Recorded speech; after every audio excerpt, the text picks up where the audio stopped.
Chairman, ranking members, and members of the committee, thank you so much for this invitation and the opportunity to speak the truth of what is happening in our communities. My name is Abigail Echo-Hawk. I'm a citizen of the Pawnee Nation of Oklahoma. I'm the Executive Vice President of the Seattle Indian Health Board and Urban Indian Health Program in Seattle, Washington, where I also direct the Urban Indian Health Institute, the nation's only national tribal epidemiology center. In 2018, UIHI, the Urban Indian Health Institute, released the very first report of its kind detailing the sexual assault of American Indian Alaska Native women in urban settings. We found that 94% of the women that we had surveyed had been sexually assaulted in their lifetime. As a direct result of that, we saw things such as high rates of substance misuse, we saw homelessness, and all of the things that happen when somebody has experienced such incredible trauma. But what we saw was a shock across the nation at the data that we presented that is even higher than most of the members read today as they talked about the violence that happens in my community.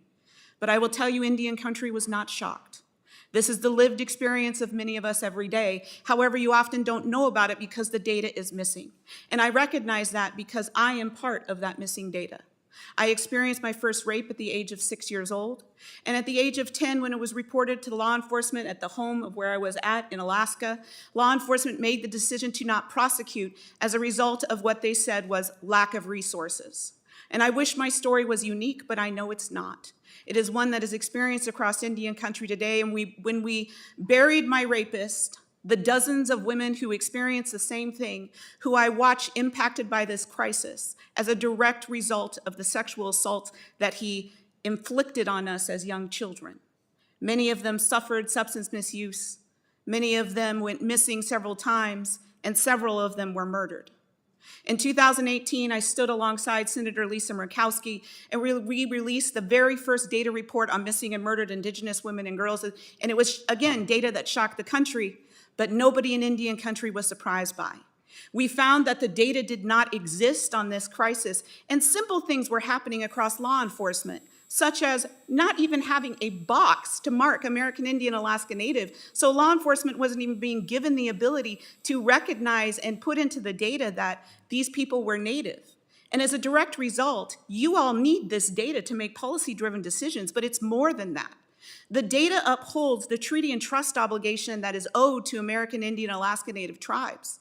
This is part of what you need in order to hold up this treaty and trust obligations and for us to get the resources that we need. And I wish I could say things were different.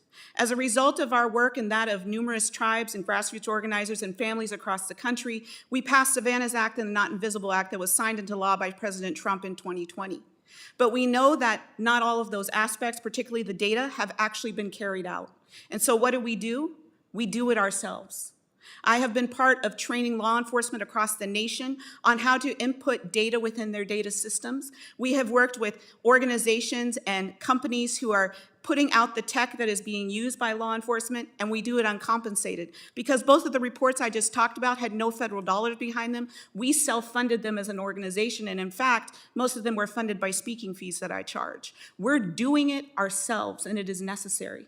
This data is allowing us to go missing and to do it in a way that makes us invisible, and we need to have accurate data. Right now, with the opportunities that exist using AI, using machine learning, we need to see that implemented across DOJ because their databases can't even talk to each other. We need to use those resources, however, it must be done in collaboration with the tribal communities. There are so many other things that I could touch on, and it is within my testimony, but I want to end with this story. I was speaking with young women, and all of these women had been trafficked. They were all under the age of 18. They had been kidnapped. They had been taken by their traffickers, injected with drugs, and then they had been trafficked, and I was sitting with a group of them who had been recovered, some of them who will never have children as a result of the physical assaults that they experienced. I shared with them my story.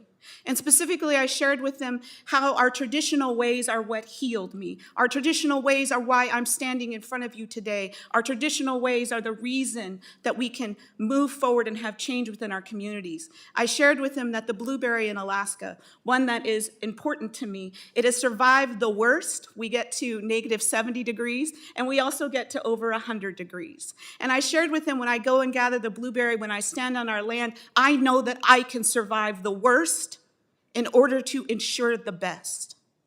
Afterwards, I never know if my words make a difference. I was standing in a conference, and a young woman several years later runs up to me and grabs me by the arms, and she's pressing her face against me. Tears are running down her face, and she says to me, "Abigail, do you remember me?" She said, "Abigail, I want to tell you, I'm a blueberry too."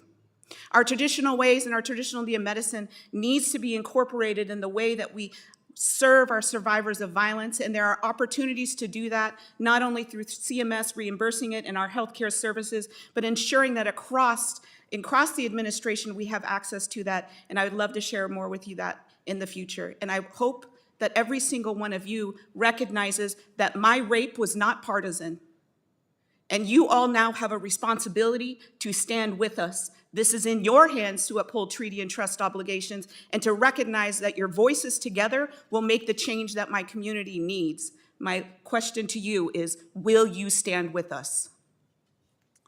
Thank you, Ms. Echo-Hawk, for your testimony.